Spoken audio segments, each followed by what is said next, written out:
കാലത്തിൻ്റെ അന്തമില്ലാത്ത പോക്കിൽ ഒരു നാൾ സൂര്യൻ എന്നേക്കുമായി അണഞ്ഞുപോകും. അതിനു മുമ്പ് തന്നെ ഭൂഗോളം മരിച്ചിട്ടുണ്ടാവും. ഗോളങ്ങൾ തമ്മിൽ കൂട്ടിയിടിച്ച് തകർന്നിട്ടുണ്ടാവും. പൊടിയായി പണ്ടത്തെ കോസ്മിക് ഡസ്റ്റ്. നീ എത്തിയോ? ഈ പഹയന് സമയത്തെക്കുറിച്ച് എന്തൊരറിവ്! അവൻ്റെ ഉച്ചക്കത്തെ ശാപ്പാടിന് നേരമായി. ഹൗ, എന്തൊരു വിശപ്പ്! വയറാകെ കാണുന്നു. നീ അടങ്ങിയിരിക്കേ, ശാപ്പാടിപ്പ വരും. ഇരുട്ടിനെയായിരിക്കും ദൈവം തമ്പുരാൻ ആദ്യം സൃഷ്ടിച്ചത്. രണ്ടാമതായി വെളിച്ചത്തെ. ചൂടും വെളിച്ചവുമാണല്ലോ കാര്യമായ സംഗതി. ജീവികളെല്ലാം ചൂടിൻ്റെയും വെളിച്ചത്തിൻ്റെയും സന്തതികളാണ്. ചിതലും എട്ടുകാലികളും മരങ്ങളും പക്ഷിമൃഗാദികളും എറുമ്പും പാമ്പും മനുഷ്യനും എല്ലാം.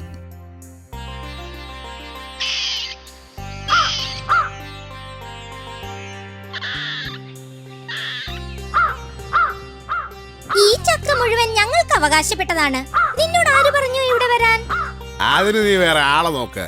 ഈ പ്ലാവും ഇതിലെ ചക്കയും ഞങ്ങളുടേതാണ്. പണ്ട് മുതലേ ഞങ്ങളാണ് ഈ മരത്തിലെ ചക്ക കഴിച്ചുകൊണ്ടിരിക്കുന്നത്. എന്നാ നമുക്ക് രണ്ടുപേർക്കും കൂടി സൗഹൃദത്തോടെ ഇത് കഴിക്കാം. അങ്ങനെ പറ. ശരി ശരി.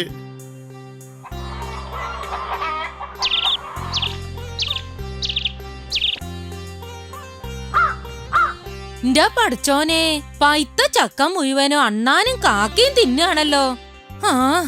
ഒരു മരം നട്ട് വലുതാക്കി പയ ഉണ്ടാവാൻ തുടങ്ങിയപ്പോ ഒന്നും കിട്ടില്ല. കണ്ടില്ലേ നാശങ്ങൾ! വരിക്കപ്ലാവിൽ ചക്ക പൈത്തത് അണ്ണാനും കാക്കയും തിന്നുന്നു. പേരക്കയും സപ്പോട്ടയും ആറ്റച്ചക്ക, റുമാൻ എല്ലാം പക്ഷികളും വാവലും കൊണ്ടുപോവാണല്ലോ. ഇതൊന്നും നിങ്ങൾ കാണുന്നില്ലേ? എന്താ, ഞാനെല്ലാം കാണുന്നുണ്ട്. എന്നിട്ടെന്താ നിങ്ങൾക്ക് ഒരു വിഷമവും തോന്നാത്തത്? അതാണല്ലോ രസം. ഒരു താങ്ങുമില്ലാതെ കോടാനുകോടി കോളങ്ങളെ നിലനിർത്തിയിരിക്കുന്ന ദൈവം തമ്പുരാൻ ഭൂമിയിൽ ജീവികൾക്കായി എന്തെല്ലാം സൃഷ്ടിച്ചിരിക്കുന്നു. അത് നല്ല കൂത്ത്. നിങ്ങളെന്താ കഥ പറയാ? കഥയല്ലിത്, ദൈവം തമ്പുരാന്റെ മായ. പഴങ്ങൾ, പുഷ്പങ്ങൾ, കിഴങ്ങുകൾ, ധാന്യങ്ങൾ, വെള്ളം, വായു, പിന്നെ ചൂടും വെളിച്ചവും. ശരി, നിങ്ങളോട് പറഞ്ഞിട്ട് ഒരു കാര്യമില്ല. ഞാൻ അപ്പുറത്തേക്ക് പോണു.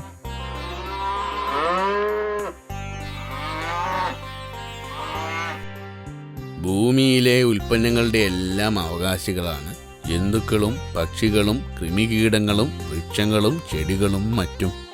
ഈ പരമാർത്ഥം എപ്പോഴെങ്കിലും നാം ഓർക്കുന്നത് നല്ലതാണെന്ന് തോന്നുന്നില്ലേ? നല്ല കൂത്ത്. ഞാനൊരു കാര്യം പറഞ്ഞ അങ്ങ് മുഷിയോ? ലവലേശം മുഷിയുകയില്ല. വെച്ച് കാച്ച്. എന്നാല് ഭവാനെ പോലെയുള്ളവർ കല്യാണം കഴിച്ച് വീടും കുടിയും ഭാര്യയും മക്കളുമായി കഴിയാതെ വല്ല കാട്ടിലെ ഗുഹയിലും തുണിയും കോണാനുമില്ലാതെ അനങ്ങാതിരുന്ന് തപസ് ചെയ്യുകയായിരുന്നു നല്ലത്. എന്തിനും ഞാൻ റെഡിയാണ്. തിന്നാനും കുടിക്കാനും പുറം മാന്തി തരാനും നീയുണ്ടെങ്കിൽ ഏത് ഗുഹയിലും താമസിച്ച് ഞാൻ ഘോരഘോരം തപസ് ചെയ്യാം. എന്നാലേ ഞാൻ ഒരു കാട്ടിലേക്കുമില്ല. നമുക്ക് നമ്മുടെ വീടായ ഈ ഗുഹ മതി. പക്ഷേ പാമ്പും പഴുതാരയും തേളും അരുണയും ഈ ഗുഹയിൽ കടക്കുന്നത് എനിക്കിഷ്ടല്ല. അതിനെയൊക്കെ അടിച്ചു കൊല്ലണം. നിന്നോട് യോജിക്കുന്നവരുടെ പ്രവർത്തനങ്ങൾ ഞാൻ കാണുന്നുണ്ട്. 500 കൊല്ലത്തിനകത്ത് ഈ ഭൂമിയിലുള്ള സർവ്വ ജന്തുക്കളെയും പക്ഷികളെയും മനുഷ്യൻ കൊന്നൊടുക്കും. മരങ്ങളും ചെടികളും നശിപ്പിക്കും. എന്നിട്ട് മനുഷ്യൻ മാത്രം അവശേഷിക്കും. എല്ലാവരും എന്നിട്ടൊന്നടങ്കം ചാകും. അത് സാരല്ല, അത് അന്നല്ലേ. ഇപ്പൊ നിങ്ങളൊന്ന് വന്ന പൈത്ത ചക്ക ഏണി വെച്ച് കേറി ഇട്ടതാ. ഞാൻ എന്റെ മക്കളും പശുക്കളും തിന്നട്ടെ.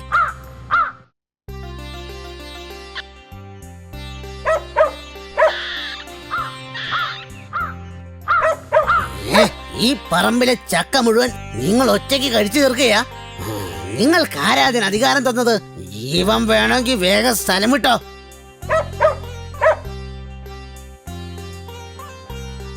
നമുക്ക് വേഗം സ്ഥലം വിടാം, അല്ലെങ്കിൽ ആപത്താണ്. ശരിയാ ശരിയാ.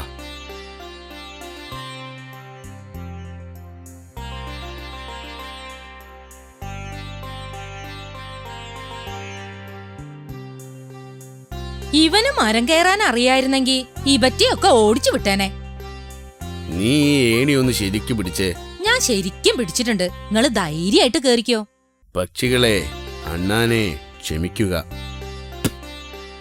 എടാ പഹയാ, ചക്ക എടുത്തിങ് വാ.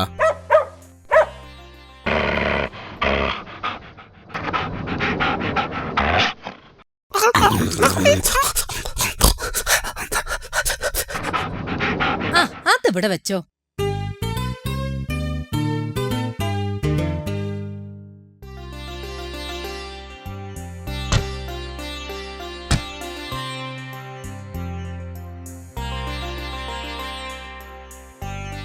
എന്തൊരു മധുരം! നല്ല തേൻ പോലുള്ള ചക്ക. മക്കള് വേണ്ടത് കഴിച്ചോ.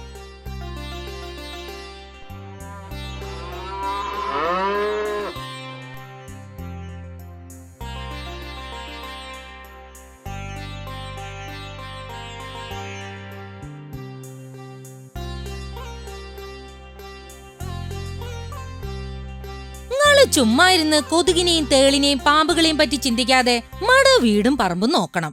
അവയുടെ കാര്യമൊക്കെ ദൈവം നോക്കിക്കോളും. ദൈവം തമ്പുരാന് സ്തുതി. ഭവതി പറ. നിങ്ങൾ ഒരു കാര്യം കണ്ടോ? എന്ത്?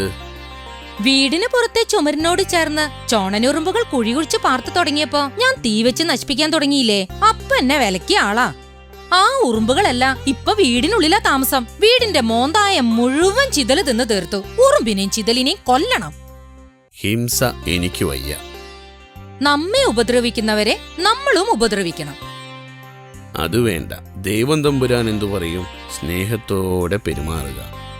ഓ, എനിക്ക് ഈ പ്രപഞ്ചങ്ങളെയെല്ലാം സ്നേഹത്തോടെ ആലിംഗനം ചെയ്യാൻ തോന്നുന്നുണ്ട്. ഞാനും മക്കളും മറ്റുമാണ് പ്രപഞ്ചമെന്ന് വിചാരിച്ചാ മതി.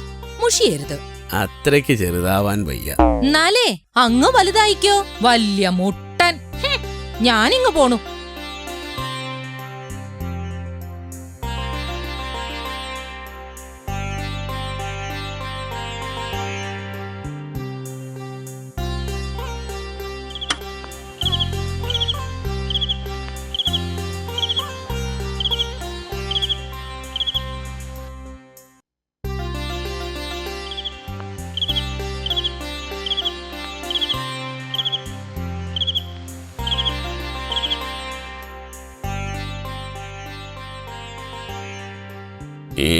വണ്ട്, പാറ്റ, ചീവീട്, പിന്നാമിനുങ്ങ് എല്ലാവരും ഈ വീട്ടിൽ താമസിക്കുന്നവരാണോ?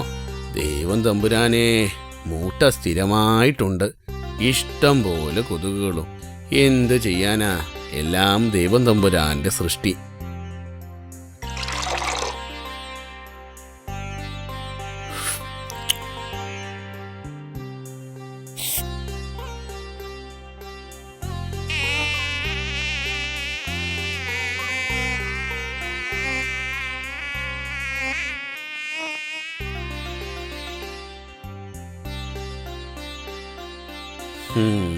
കണ്ടില്ലേ, മനുഷ്യരുടെയും ജന്തുക്കളുടെയും ചോര കുടിച്ച് ജീവിക്കാനായി ദൈവം തമ്പുരാൻ കൊതുകുകളെയും സൃഷ്ടിച്ചു. നിർബാധം കുടിക്കട്ടെ. മരിച്ചു പോകുന്ന മനുഷ്യനാണല്ലോ.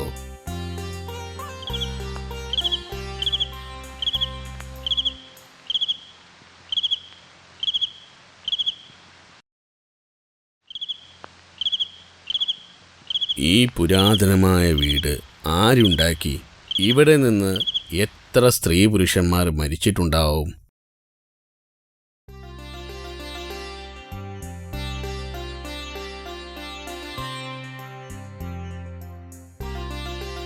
ഭാര്യയ്ക്കും മക്കൾക്കും കുറച്ച് തണുത്ത കാറ്റ് കൊടുക്കാം. ആ ഫാൻ അങ്ങോട്ട് നീക്കി വയ്ക്കാം.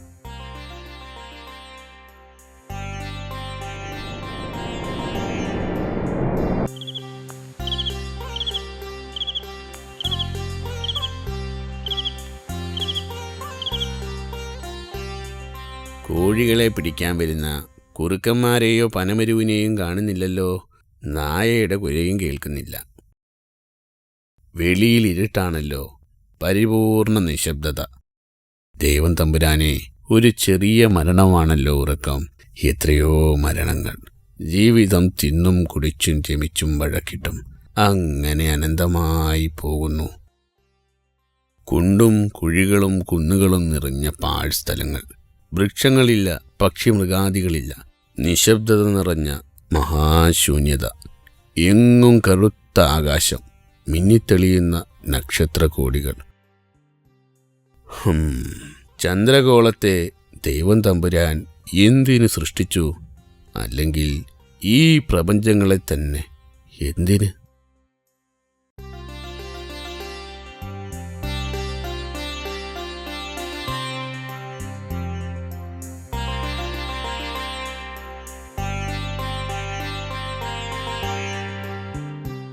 കണ്ടില്ലേ, കടുകുമണി, നീലച്ചിറകുകൾ എത്ര സുന്ദരമായി സൃഷ്ടിച്ചിരിക്കുന്നു.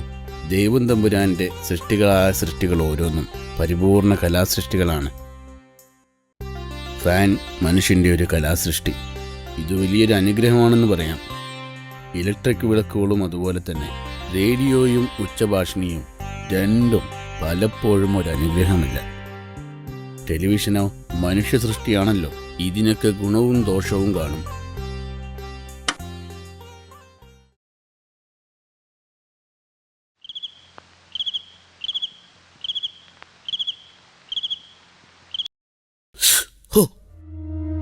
എന്തൊരു നീറ്റിലും പുകച്ചിലും. ഭാവിയേ, എടിയേ, എന്താ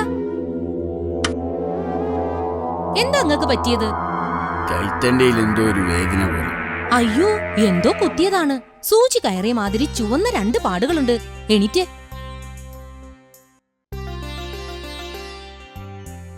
ദൈവമേ, ഒരു വലിയ പഴുതാര. വാതില് തുറന്ന് അതിനെ ചിക്കി പുറത്തേക്ക് കളയൂ. നിങ്ങളെ ഒരു കാര്യം. വിഷമുണ്ട്, കടുകടുത്ത് നീറും. ഒരു മരുന്ന് ചെയ്യാം. ഒരു ദിവ്യൻ പറഞ്ഞു തന്നതാ. പാമ്പിന്റെയും പഴുതാരയുടെയും തേളിന്റെയും വിഷത്തിന് ആടലോടകം ചെറുതിന്റെയോ വലുതിന്റെയോ 2 ഇലയും കൂമ്പുമായി തളിര് 3 നുള്ളിയെടുത്ത് ഇലകൾ വിടർത്തി ഓരോ കല്ലുപ്പ് വെച്ച് ചവച്ചിറക്കണം. വരൂ, നമുക്ക് പോയി നുള്ളിയെടുക്കാം. ആ ടോർച്ചിങ്ങെടുത്തോ.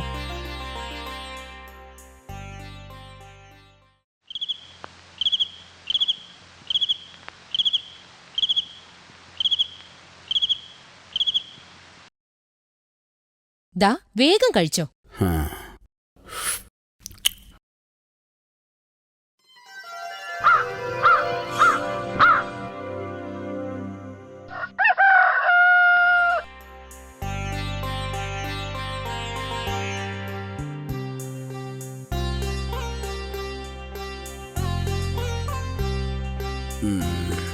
ആ വേദന ശമിച്ചു. മരുന്ന് ഏറ്റിരിക്കുന്നു. ദൈവം തമ്പുരാന് സ്തുതി.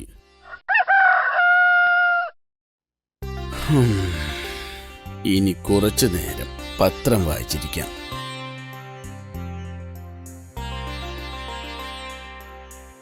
നിങ്ങളിത് കണ്ടോ?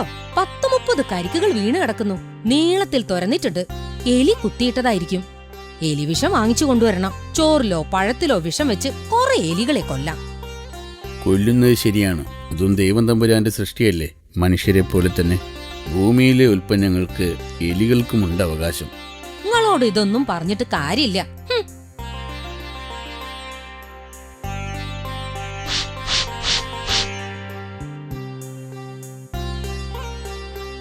ഞാൻ രാവിലെ തന്നെ പിന്നാമ്പുറത്തെ തൊടിയിലൊക്കെ ഒന്ന് പോയി നോക്കി. ഇന്നും വീണ് കിടക്കുന്ന ഒരുപാട് കരിക്കുകൾ. എന്റെ പടച്ചോനെ, ഇങ്ങനെ പോയാൽ എന്ത് ചെയ്യും? നിങ്ങൾ എന്താ ഒന്നും മിണ്ടാത്തേ? ഞാനിതെല്ലാം കാണുന്നുണ്ട്. എന്നിട്ട് ഇങ്ങക്ക് എന്താ ഒന്നും തോന്നാത്തേ? ഇങ്ങനെ കുത്തിയിരുന്ന് എഴുതിയാ മതിയല്ലോ. ഈ പൊരയിലൊക്കെ ഒന്ന് മുഴുവനായി കയറി നോക്കണം.